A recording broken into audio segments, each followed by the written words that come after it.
Hello all and welcome to our channel holistic facts. प्रिम्स prime videos की series में आज का हमारा टॉपिक है इंडिया चाइना बॉर्डर डिस्प्यूट। ये काफ़ी इंपॉर्टेंट टॉपिक है अभी के लिए क्योंकि रिसेंटली एक स्टैंड ऑफ हुआ है फिर से इंडिया चाइना के बीच में। तो इस बॉर्डर के बारे में हम देखते हैं, इसकी थोड़ी सी हिस्ट्री भी देखेंगे। सिनो इंडिया बॉर्डर बोला जाता है इसको। इसकी टोटल बाउंड्री है 3488 किलोमीटर। सबसे ज़्यादा बाउंड्री हम बांग्लादेश के साथ शेयर करते हैं और उसके बाद सेकेंड हम चाइना के साथ शेयर करते हैं। Generally, it is divided into 3 sectors, namely Western sector, Middle sector and Eastern sector. 5 states हैं इंडिया के जो चाइना से बॉर्डर करते हैं: जम्मू एंड कश्मीर, हिमाचल प्रदेश, उत्तराखंड, सिक्किम एंड अरुणाचल प्रदेश। तो यहाँ पे हम देख सकते हैं जम्मू और कश्मीर वाला जो हिस्सा है उसे हम वेस्टर्न बॉर्डर बोलते हैं। फिर हिमाचल प्रदेश और उत्तराखंड वाला हिस्सा जो उसे हम मिडिल बोलते हैं, और सिक्किम और अरुणाचल प्रदेश वाले हिस्से को हम ईस्टर्न बोलते हैं। तो सबसे ज़्यादा जो फ्लैशेस होते रहते हैं, ठीक है, वो है जम्मू कश्मीर वाले हिस्से में और ईस्टर्न बाउंड्री वाले हिस्से में। तो एक एक करते हम सारी चीज़ों को देखेंगे। वेस्टर्न सेक्टर के बारे में देखते हैं। ये जम्मू कश्मीर और जिनजियांग प्रोविंस के बीच में है। यहाँ पे अक्साई चीन के ऊपर हमारा डिस्प्यूट है। तो अक्साई चीन ये जो हिस्सा है ये काराकोरम और कुनलुन शान रेंजेस के बीच में पड़ता है। अक्साई चीन हमारे लिए क्यों इम्पोर्टेंट था? क्योंकि 1947 के बाद जब पार्टीशन हो गया था तो सेंट्रल इंडिया में एंट्री के लिए हमारे पास सिर्फ यही हिस्सा बचता था, ठीक है। और क्योंकि ये अकेला ही हमारा ओपनिंग था टू सेंट्रल इंडिया, ये हमारे लिए बहुत ज़्यादा इम्पोर्टेंट था। और चाइना के लिए ये क्यों इम्पोर्टेंट था? चाइना के लिए ये इम्पोर्टेंट था क्योंकि ये जो हिस्सा है चाइना का, ये है तिब्बत का हिस्सा। और इसके ऊपर का हिस्सा अगर हम देखें, ठीक है, तो यहाँ पे आता है चाइना का जिनजियांग प्रोविंस। तो यहाँ पे चाइना को एक इजी एक्सेस मिलता है अगर सीधा रोड बन सके तो, राइट। इसलिए ये चाइना के लिए इम्पोर्टेंट था और हमारे लिए ये सेंट्रल एशिया का रूट था, ठीक है, सेंट्रल एशिया का एक इकलौता रूट था। तो इसलिए हम दोनों के लिए ही ये बहुत ज़्यादा इम्पोर्टेंट था। और अगर हम इसके डिस्प्यूट को डेट बैक करें तो ब्रिटिशर्स ने जब बाउंड्री सेटलमेंट किया था तभी हम देख सकते हैं कि यहाँ पे एक बहुत ही कंफ्यूजिंग सा उन्होंने कन्वेंशन बनाया था। पहले तो जॉनसन लाइन प्रपोज की गई थी जहाँ पे अक्साई चीन को जम्मू कश्मीर का हिस्सा बताया गया, मतलब इंडिया के कंट्रोल में। और दूसरा मैकडोनल्ड लाइन बनाई गई थी जो कि जॉनसन लाइन के बाद बनाई गई है, ठीक है। और उस मैकडोनल्ड लाइन के हिसाब से अक्साई चीन चाइना के कंट्रोल में आता है, ठीक है। तो ब्रिटिशर्स ने ऑलरेडी यहाँ पे एक ये डिस्प्यूट खड़ा कर दिया था, ठीक है, कि अक्साई चीन का हिस्सा किसके अंडर आता है। उसके बाद 1913 में एक ट्राईपार्टाइट कॉन्फ्रेंस हुई थी। अब ट्राईपार्टाइट कॉन्फ्रेंस में कोशिश की गई थी कि इसे सेटल कर दिया जाए। तब इंडिया और तिब्बत को लेके एक कन्वेंशन साइन किया गया था। शिमला में हुई थी ये कॉन्फ्रेंस, तो उसे शिमला कन्वेंशन भी बोला जाता है, ठीक है। तो ट्राईपार्टाइट क्यों बोला जाता है? क्योंकि इंडिया, ब्रिटिश और तिब्बत इनके बीच में ये हुआ था, ठीक है। तो 1913 में ये जो कन्वेंशन साइन किया गया था, अब चाइना इसे इलीगल मानता है। इस पर चाइना का डिस्प्यूट है। क्यों? क्योंकि उसका कहना है कि तिब्बत पे चाइना की सोवरेनिटी है और चाइना की सोवरेनिटी होने की वजह से तिब्बत को कोई हक नहीं बनता है कि वो इस अग्रीमेंट को साइन करे। तो यहाँ पे तिब्बत की कोई अथॉरिटी नहीं थी। तो 1957 में चाइना ने क्या किया, अक्साई चीन के हिस्से को ऑक्यूपाई किया और वहाँ पे एक रोड बिल्ड किया, ठीक है, उसके थ्रू अपने 2 प्रोविंसेस को ज्वाइन करने के लिए, तिब्बत वाला हिस्सा और जिनजियांग प्रोविंस को ज्वाइन करने के लिए। अब इसके बाद ही धीरे धीरे सिचुएशन एस्केलेट हुई और 1962 का वॉर हुआ, ठीक है, इंडिया और चाइना के बीच में। इस वॉर के बाद हम जानते हैं कि चाइना ने इंडिया को ओवर पावर किया था और काफ़ी अंदर तक इन्वेड किया था। तो वहाँ पे जहाँ तक चाइना ने इन्वेड किया उसी के पास लाइन ऑफ एक्चुअल कंट्रोल आता है, ठीक है। वो अभी एक मिलिट्री लाइन है, ठीक है, मिलिट्री हेल्ड लाइन है। वहाँ पे बॉर्डर के दोनों साइड में इंडिया और चाइना के पोस्ट मौजूद है। ये कॉन्स्टेंटली पेट्रोलिंग होते रहता है यहाँ पे। तो ये एक मैप हम थोड़ा सा देख लेते हैं। यहाँ पे अगर हम देखें तो ये जो मैकार्थी मैकडोनल्ड लाइन बोला गया है वो ये है, ठीक है, ये है मैकार्थी मैकडोनाल्ड लाइन। पर इंडिया जिस लाइन को क्लेम करता है वो ये लाइन है, ये है जॉनसन लाइन। अब मैकार्थी मैकडोनाल्ड लाइन को चाइना 1959 तक मानता था, पर उसके बाद क्या हुआ, उसी के पहले एक्चुअली 1957 में यहाँ पे चाइना ने एक रोड बिल्ड कर लिया था, राइट। तो it is well with in the boundary that India follows, ठीक है। और चाइना ने यहाँ पे रोड बिल्ड कर लिया और फिर 1962 तक धीरे धीरे सिचुएशन एस्केलेट हुई और चाइना काफ़ी अंदर तक पहुँच गया था, ठीक है। और यहाँ पे अगर हम देखें तो करंटली ये लाइन है, ये जो ब्लू लाइन दिख रही है, करंटली यहाँ पे मिलिट्री पोस्ट्स है, दोनों के ही इस बॉर्डर के अराउंड होते हैं, ठीक है। और ये जो अंदर की लाइन है ये चाइना की क्लेम वाली लाइन है। चाइना इतना हिस्सा पूरा क्लेम करता है, Aksai Chin as a part of China, ठीक है। तो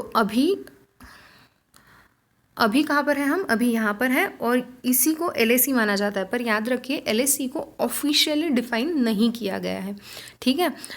मिलिट्री पोस्ट है, सब कुछ है, सब ठीक है, पर ऑफिशियली LAC को डिफाइन नहीं किया गया है, ये हम याद रखेंगे। अभी आगे बढ़ते हैं, आते हैं मिडल सेक्टर के तरफ। अब मिडल सेक्टर में 625 किलोमीटर लॉन्ग बाउंड्री है लद्दाख से नेपाल तक। हिमाचल प्रदेश और उत्तराखंड यहाँ पे बाउंड्री शेयर करते हैं चाइना के साथ, और यहाँ पे बहुत ज़्यादा डिसएग्रीमेंट नहीं है हमारा।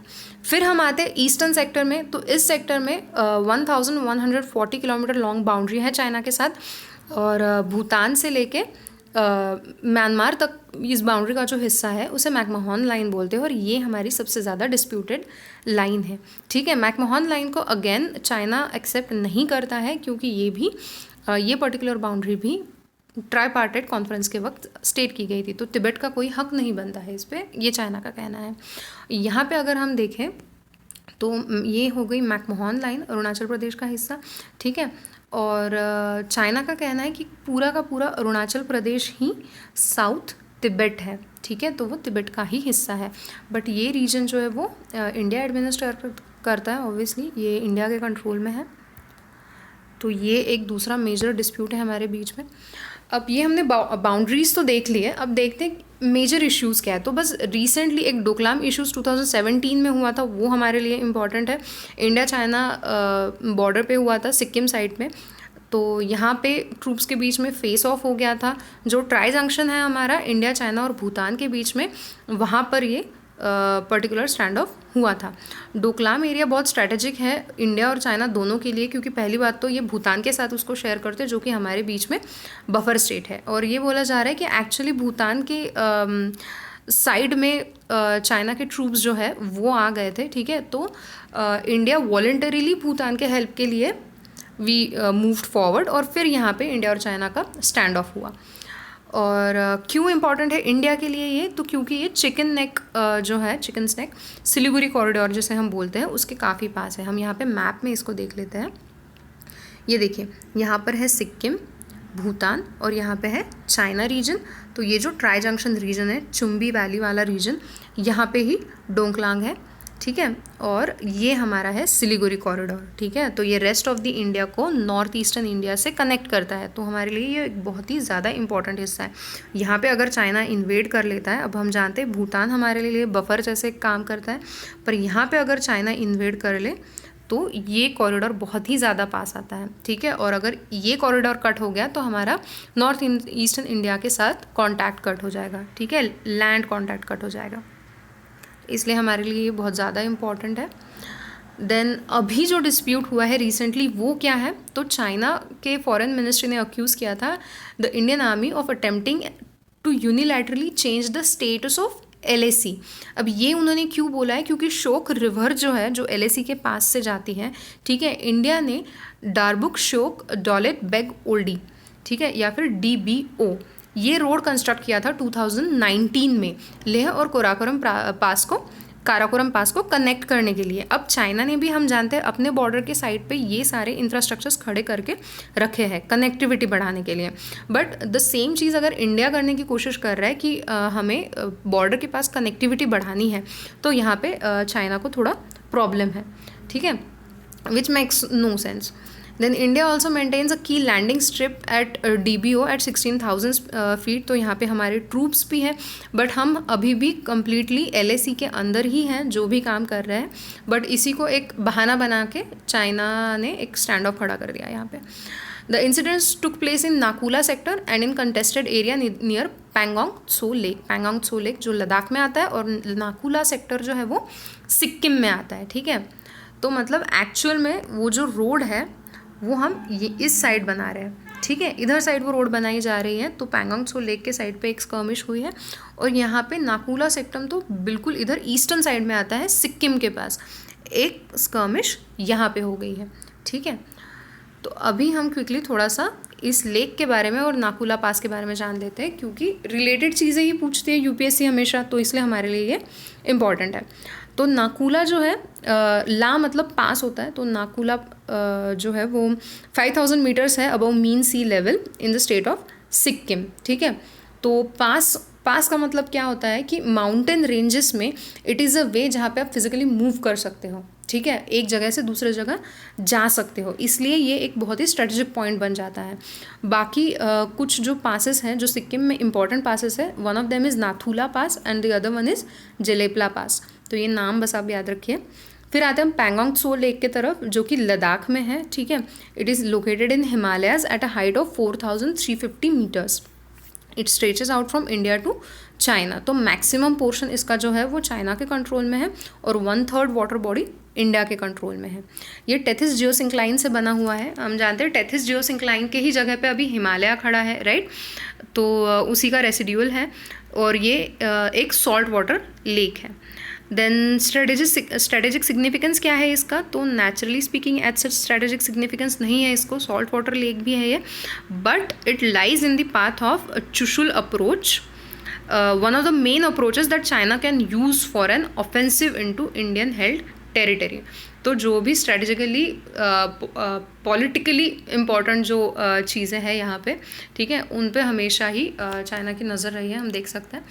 तो ये था कम्प्लीटली इंडिया और चाइना के बीच में बॉर्डर का डिस्प्यूट और अभी क्या इवेंट्स हुए हैं। आपको अगर ये वीडियो अच्छा लगा हो तो please like, share and subscribe to our channel holistic facts. Thank you.